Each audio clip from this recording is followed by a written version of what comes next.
Um, so you may not know by looking at me now, but I grew up in a monastery.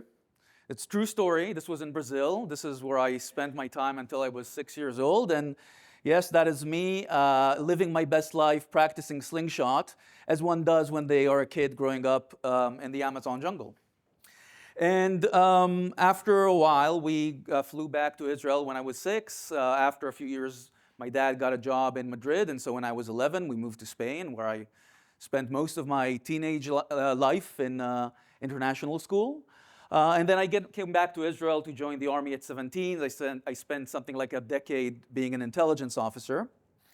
And on paper, all of this sounds like maybe a great way to start your life, and in many ways it is. But when you move this early, this often in your life, one of the things it does is that it forces you to be on the social sidelines. And that could be a very, very lonely place.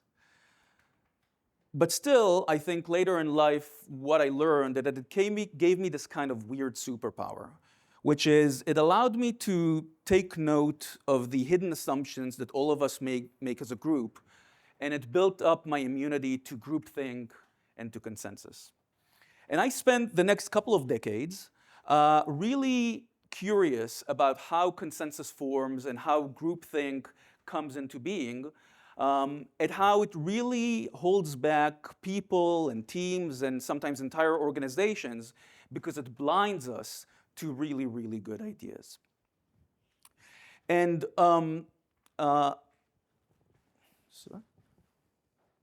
it always looks the same. And what's fascinating about it is that it's not happening at random. It always has a very clear pattern to it of how knowledge mutates into consensus. So it starts with just individual understanding. One person, they have an epiphany, an aha moment.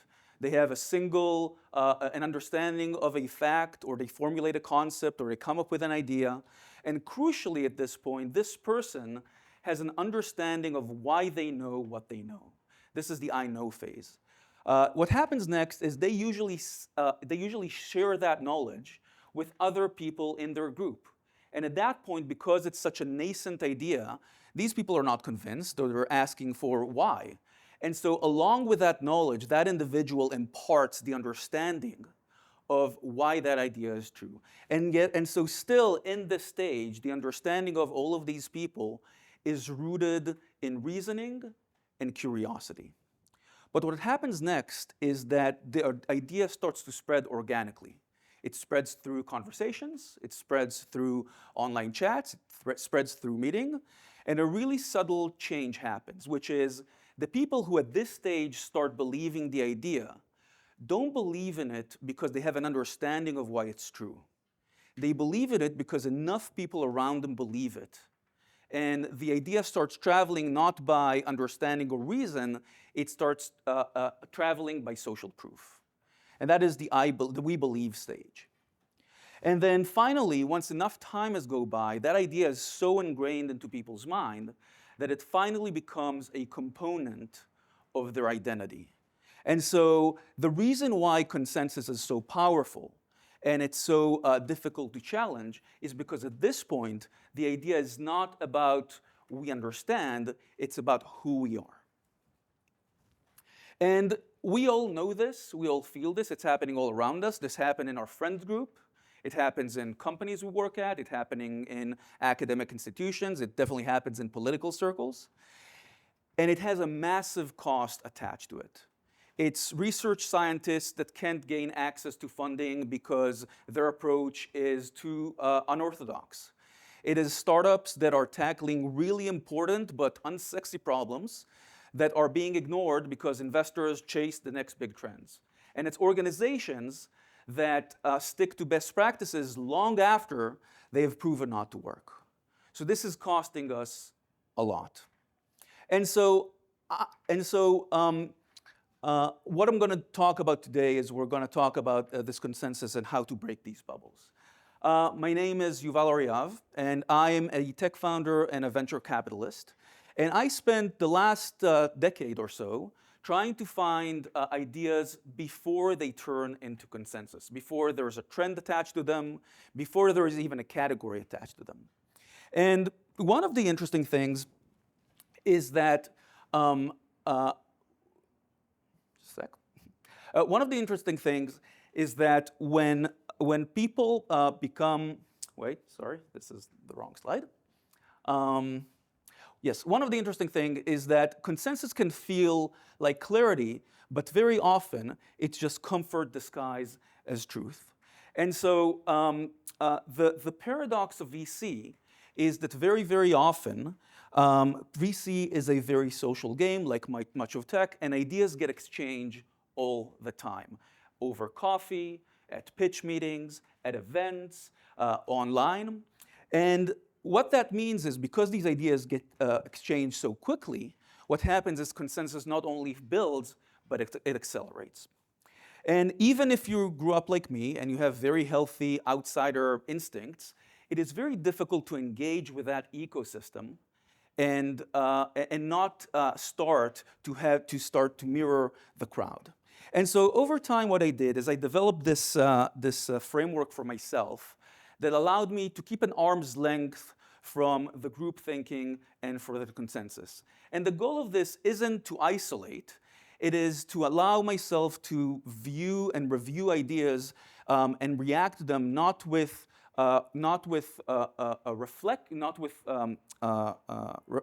reflexively, but reflectively. So what I'm going to do now is I'm going to share this with you, because I think that in a world that rewards a lot of very, very quick agreement over taking the time to understand, we need way more deep thinkers than we have. So the way I came up with this framework is by observing that consensus is very much viral.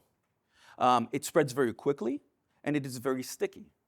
And so what I asked myself was, what would it look like? What it would be the cognitive or the intellectual equivalent of social distancing? And again, the idea here isn't to isolate.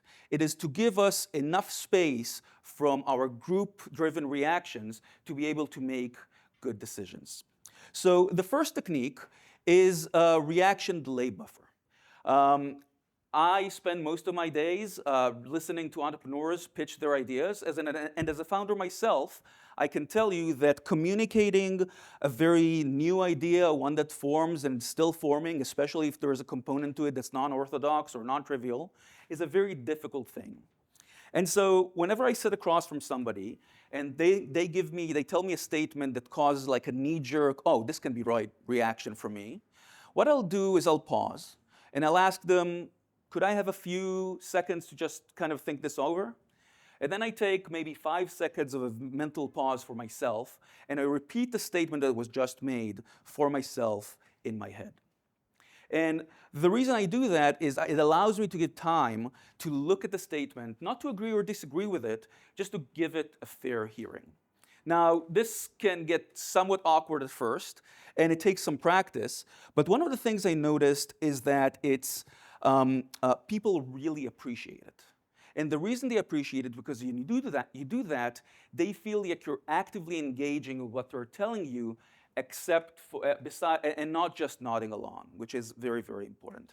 Now, the best part of it is, once you've built that habit in face-to-face conversation, you'll find that it really changes how you absorb information and engage in information digitally as well. The second technique I use, I call it desourcing, which is whenever I hear a statement that sounds to me controversial or makes me feel uneasy, I will close my eyes and I will imagine that statement being made by somebody I really, really respect. And sometimes, depending on the context, I will imagine me reading the statement in a completely anonymous Twitter account. Okay? And what this allows me to do is it allows me to separate the content of the statement from the social context in which it was made. And it again allows me to get some distance and give it a more thorough system 2 type analysis instead of just reacting from my gut. Now, the third technique is very, very opposite to the first two. So instead of trying to distance myself as much as I can from the emotional or the social component of what I'm feeling in response to something, I actually throw myself at it. And what I try to do is I try to analyze the social cost anchor of what I'm feeling, meaning try to ask myself, what would be the consequences, social, emotional, otherwise, for me agreeing or disagreeing with the statement? Now, I do that by asking questions like, for example, what would a person I really respect think about me agreeing or disagreeing with the statement?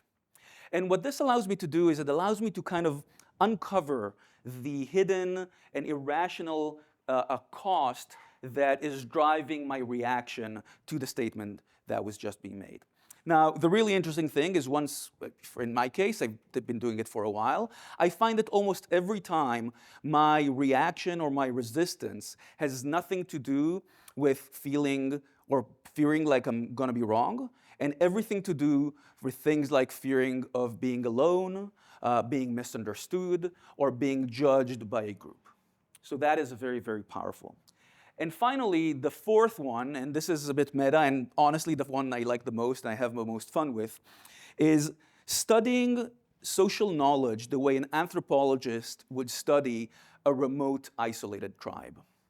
Meaning, whenever I hear something that is a controversial statement, I try and figure out why it exists socially, from a social perspective. Who benefits from it?